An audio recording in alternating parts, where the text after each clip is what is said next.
দুজনেরই হয়, ছেলেরও হয় মেয়েরও হয়, শ্বশুরবাড়ি কিন্তু দুজনেই পায়। কিন্তু পার্থক্যটা কোথায় জানেন?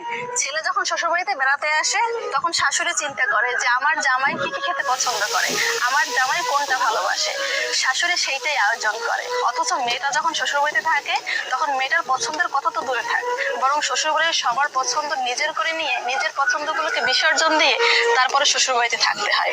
আমাদের এই সমাজে না জামাই আদর হয় কিন্তু বৌমা আদর কোনোদিনও হয় না। আমাদের শাশুড়ি সেইটাই আয়োজন করে, অথচ মেয়েটা যখন কিন্তু দুজনেই পায়। কিন্তু পার্থক্যটা কোথায় জানেন?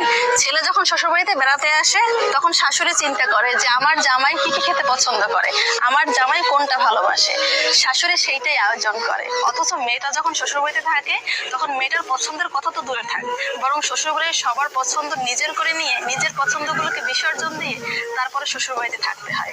আমাদের এই সমাজে না জামাই আদর হয় কিন্তু বৌমা আদর কোনোদিনও হয় না। আমাদের সমাজে কিন্তু বিয়ে ওহো, এই বৃষ্টির দিনে অল্প গোশ 4-5 জন মিলে খাওয়ার মতো রেসিপি দাও, সামর্থ্য কম।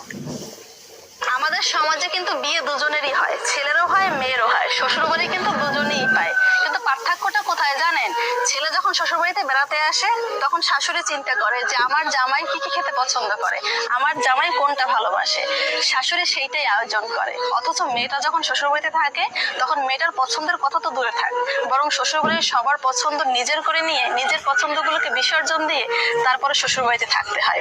আমাদের এই সমাজে না জামাই আদর হয় কিন্তু বৌমা আদর কোনোদিনও হয় না। আমাদের সমাজে কিন্তু